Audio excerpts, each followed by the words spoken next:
Hi, நான் வந்து கோகுல். இப்போ வந்து கரண்ட்டாக சேல்ஸ் வைஃபாக நான் வந்து வளவரத்துலேருந்து வந்து ஒர்க் பண்ணிட்டு இருக்கேன்.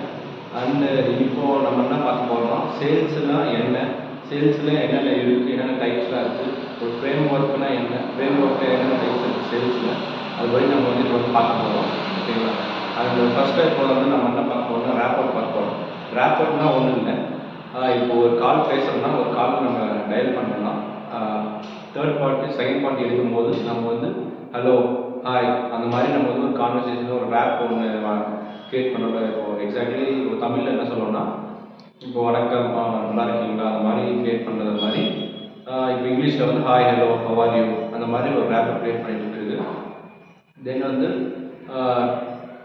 இது கம்யூனிட்டிங் பேஸ்ன்னு சொல்லுவாங்க. கம்யூனிட்டிங் பேஸ்ன்றதை விட இன்ஃபர்மேஷன் கேதரிங் சொல்லுவாங்க. செகண்டாக இன்ஃபர்மேஷன் கேதரிங் பண்ணிட்டு அவங்க என்னென்ன ஒர்க் பண்ணுறீங்க, நீங்கள் இப்போது சப்போஸ் ஒரு ப்ராடக்ட் விற்கிறோன்னா, சப்போஸ் ஒரு ஏசி எடுத்துக்கிறோம், ஏசி எதுக்கு உங்களுக்கு தேவைப்படுது, நீங்கள் இப்போது எதனால் ஏசி போட போகிறீங்க, அவங்கக்கிட்ட கொஸ்டின்ஸ் கேட்டுக்கிட்டு தென் வந்து நீங்கள் என்ன பண்ணுறீங்க கரெக்டாக, உங்களோட ப்ராப்ளம் என்னன்ட்டு அவங்கள கேட்டு தென் வந்து நம்ம வந்து பிச் பண்ண போகிறோம். ஓகேங்களா? பிச்சுனா ஒன்றும் இல்லை, பிச் ஆஃப் தி பார்ட் வந்து ஒன்றும் இல்லை, நம்ம ப்ராடக்ட்டை தான் நம்ம வந்து அவங்களுக்கு வந்து எக்ஸாக்டாக A to Z வந்து ப்ராடக்ட் பற்றி நம்ம டீட்டெயில்ஸாக சொல்ல போகிறோம்.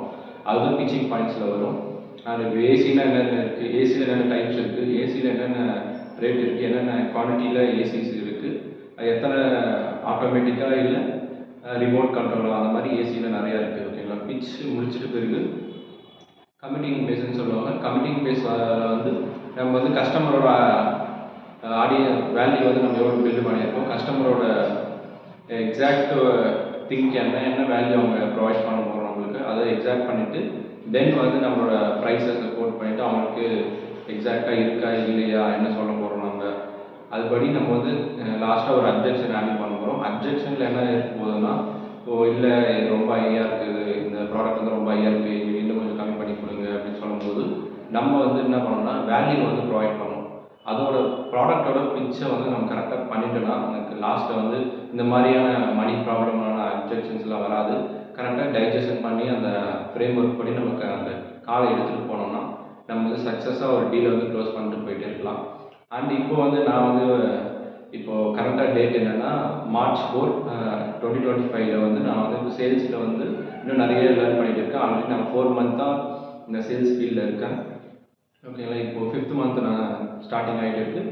இப்போது வந்து என்னோடய ஹை டிக்கெட்டோ சரி இல்லை லோ டிக்கெட்டோ சரி எல்லாத்துக்கும் இப்போ வந்து நான் ட்ரைன் ஆகிட்டு இருக்கேன். அண்ட் நெக்ஸ்ட் வந்து என்னோடய கோலாக வந்து மந்த்லி 5 lakhs வந்து 10 lakhs வரணும். இப்போது கரெக்டாக வந்து 2 lakhs வச்சுருக்கேன். ஆல்ரெடி 1 lakh வச்சுருந்தேன். அது செகண்ட் மந்த்தே நான் இந்த ஃபீல்டில் வந்த உடனே நான் அச்சீவ் பண்ணிட்டேன். இப்போ வந்து என்னோட 4th மந்த் ஆகிருக்கு. 5th மந்தில் வந்து என்னோடய கோல் வந்து 2 lakh நான் வந்து அச்சீவ் பண்ணணும் தான் இப்போது டார்கெட் வச்சுருக்கேன். நெக்ஸ்ட் ஒரு 2 மந்த்தில் வந்து நான் மந்த்லி 5 lakh வந்து 10 lakh வந்து அந்த ரேஞ்ச் வந்து நான் கவர் பண்ணணும் இது பண்ணிகிட்டு இருக்கேன். அதுக்காக ஹார்ட் ஒர்க் பண்ணிட்டு இருக்கேன். அண்ட் தென் ஸ்மார்ட் ஒர்க் பண்ணிட்டு இருக்கேன்.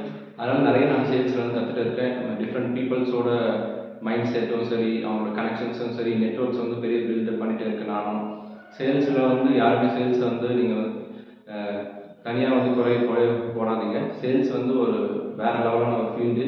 கண்டிப்பாக நல்ல ஒரு க்ரோத் இருக்கும். இது வந்து லைஃப் லாங் உங்களுக்கு கண்டிப்பாக தேவைப்படும். ஓகேங்களா? இப்போ நான் அவங்ககிட்ட பேசியது இருக்கிறது என்னென்னா ஒரு வகையான ஒரு சேல்ஸ் தான். ஓகேங்களா? இந்த சேல்ஸ் மூலிமா தான் இப்போ நானும் உங்களை வந்து கனெக்ட் பண்ணிகிட்டு இருக்கேன். இது பேசுனால தான் இப்போது சேல்ஸே நடக்குதுன்னு பார்த்தோம்னா, இப்போது என்னால் நடந்தால் என்னால் நினச்சா இப்போ வந்து நான் வந்து உங்ககிட்ட இந்த சேல்ஸுன்னு ஒரு கோர்ஸே நான் எடுத்துடலாம் அவங்ககிட்ட. இப்போ இவ்வளோ நாள் பேசுகிறத வந்து நான் ஜஸ்ட் ஒரு வெபினார் மாதிரி அட்டன் பண்ணி ஒரு 1 ஹவரில் நான் வந்து டபுள் சார்ஜ் பண்ணி வெபினார் மாதிரி நான் அட்டன் பண்ணிவிட்டு உங்களுக்கு சொல்லி தந்துட்டு போயிட்டே இருக்கலாம். ஜஸ்ட்டு ஃப்ரேம் ஒர்க் என்னென்னு சொல்லிட்டு போயிட்டே இருப்பேன் நான். இதுதான் சேல்ஸோட இது. ஓகேங்களா? சேல்ஸ் படி நம்ம வந்து நிறைய இருக்குது. நிறைய எமோஷன்ஸ் வந்து கனெக்ட் பண்ணுவோம். நிறைய டிஃப்ரெண்ட் பீப்புள்ஸோட எமோஷன்ஸ் பார்ப்போம். அண்ட் அவங்களோட ட்ரஸ்ட்டில் நம்ம பில்டு பண்ணுவோம். ஓகேங்களா? ஒரு ட்ரஸ்ட்டுன்னு எடுத்தோம்னா ஒரு சேல்ஸில் ஒரு சேல் காலில் வந்து ட்ரஸ்ட்டு தான் ரொம்ப ரொம்ப முக்கியம். ஓகேங்களா? ட்ரஸ்ட்டை மட்டும் நம்ம அந்த அந்த பெயின் அட்டாக்னு சொல்லுவாங்க. பெயினை வந்து நம்ம புரிஞ்சுட்டு அவங்களுக்கு என்ன நம்ம வேல்யூ ப்ரொவைட் பண்ண போகிறோம், அது கரெக்டாக நம்ம வந்து பிச்சில் வந்து கரெக்டாக சொல்லிட்டோம்னா அவங்களோட ட்ரஸ்ட்டு வந்து பில்ட் ஆகிடும். அண்ட் தென் ஃபைனலாக நம்மளோட அந்த காலுக்கான ஒருத்தான ஒரு கன்வெர்ட்டும் ஆகிடும், சேலும் கன்வெர்ட் ஆகிடும். அண்ட் எல்லாருமே நம்ம என்ன நினைக்கிறோம், சேல்னால் மற்றவங்ககிட்ட வந்து நம்ம வந்து ப்ராடக்ட் விற்கணும் அப்படி தான் நினச்சிருக்கோம். அப்படி இல்லை. அவங்களுக்கு என்ன நீட் இருக்கோ அவங்க வந்து அவங்ககிட்ட போய்ட்டு நம்ம வந்து அவங்க நீட் இருந்தால் தான் நம்ம வந்து சேலே பண்ண போகிறோம். ஓகேங்களா? அதுக்கப்புறம் அந்த நீட் இருந்தால் சேல் பண்ண போகிறது இல்லை. ஓகேங்களா? சேல்னால் ஒன்றும் இல்லை, டிஃப்ரெண்ட் பீப்புள்ஸ் கூட கனெக்ட் ஆகுவாங்க. ஓகேங்களா? நம்மளோட வேல்யூவான ப்ராடக்ட் வந்து அவங்க தேவைப்படுதுன்னா அவங்க வாங்க போகிறாங்க. அவங்களுக்கு அதை புரிய வச்சு நம்ம டிஃப்ரெண்ட் ஆங்கிள்ஸில் சொல்லி அவங்க புரிய வச்சு அதை வாங்கி வச்சு அவங்களோட வேல்யூ வந்து நம்ம க்ரோத் பண்ணுறது தான் அந்த சேல்ஸ்க்கான ஒரு ஸ்டெப்பே சொல்லலாம். சேல்ஸில் வந்து யாருமே சேல்ஸ் வந்து ரொம்ப குறைப்படாதீங்க. சேல்ஸ்ன்றது வந்து லைஃப் லாங்கான ஒரு ஜேர்னி தான். நம்மளோட டொனாலிட்டியும் சரி, அதுக்கு நிறைய டொனாலிட்டிஸ் இருக்குது. அண்டு எமோஷன்ஸை நம்ம வந்து ஹேண்டில் பண்ணணும். டிப்ரெஷன்ஸ் நிறையா இருக்கும், அதை எடுத்துகிட்டு வந்து சேல்ஸ்லேயும் போடக்கூடாது. சேல்ஸ் இல்லைன்னா இப்போ ஒரு கம்பெனியே இல்லை. இப்போ ஜோகோ பெரிய பெரிய கம்பெனிஸ் மாதிரி அந்த கம்பெனிஸ்னால் எதனால் இப்போ ஒர்க் ஆகிட்டு இருக்குன்னா சேல்ஸ் இல்லாமல் அவங்க டீம் வந்து நல்ல ஒரு எமோஷன்ஸான ஒரு ஃபீல்டாக இருக்கும் சேல்ஸு. அதனால் சேல்ஸை வந்து யாரும் ரொம்ப தப்பானு நினைக்காதீங்க. இப்போ நான் இது பண்ணிட்டு இருக்கிறதே நான் என்னோட ப்ராக்டிஸ்க்காக தான் சேல்ஸு. ஓகேங்களா? நெக்ஸ்ட்டு நான் பண்ண போகிற அந்த என்னோடய கோல் அச்சீவ் பண்ணுறதுக்கான இதுக்காக தான் இப்போ வந்து நான் ஒரு ஃபோனை ட்ரைபாடில் வச்சுட்டு இப்போ வந்து நான் பேசிகிட்டு இருக்கேன். தென் வந்து என்னோட கான்ஃபிடென்ஸ் இப்போ பூஸ்ட் ஆகிருக்கு. அண்ட் தென் பை லேர்னிங் தான் சேல்ஸை பொறுத்தவரைக்கும் லேர்னிங் அப்படி பண்ணிகிட்டே இருக்கும்போது தான் நம்மளோட ஹை ஸ்டாண்டர்ட்ஸ் க்ரோத் ஆகும், மணியும் நல்லா ஜென்ரேட் ஆகும். இப்போது சேல்ஸ் ஏன் ஃபீல்டுக்குள்ளே வந்தேன்னு எனக்கே தெரியாது. ஆனால் எனக்கு ஒரு வேலை கிடைச்சா போதும் தான் வந்தேன். ஆனால் இப்போ வந்து அந்த வந்த ஒரு 1 மந்த்லேயே எனக்கு வந்து சேல்ஸோட ஃபுல் கான்செப்ட் புரிஞ்ச உடனே சேல்ஸ்க்கு அடாப்ட் ஆகிட்டு எனக்கு ரொம்ப சேல்ஸ் பிடிக்க ஆரம்பிச்சிச்சு. தென் எனக்கு சுற்றி இருக்கிறவங்க நான் சொல்லித்தரணும் தான் ஆசைப்பட்றேன். அண்ட் அது மூலிமா நம்ம கனெக்ட் ஆகலாம். கண்டிப்பாக நீங்களும் சேல்ஸ் நல்லா இது பண்ணுங்கள். சேல்ஸ் பற்றி யூடியூப்லாம் சர்ச் பண்ணி பாருங்கள். நானும் உங்களுக்கு வரப்போகிற காலத்தில் வந்து நானும் உங்களுக்கு சேல்ஸ் எப்படின்ட்டு நான் சொல்லித்தரேன். ஓகேங்களா? And until then, bye bye and go good sales.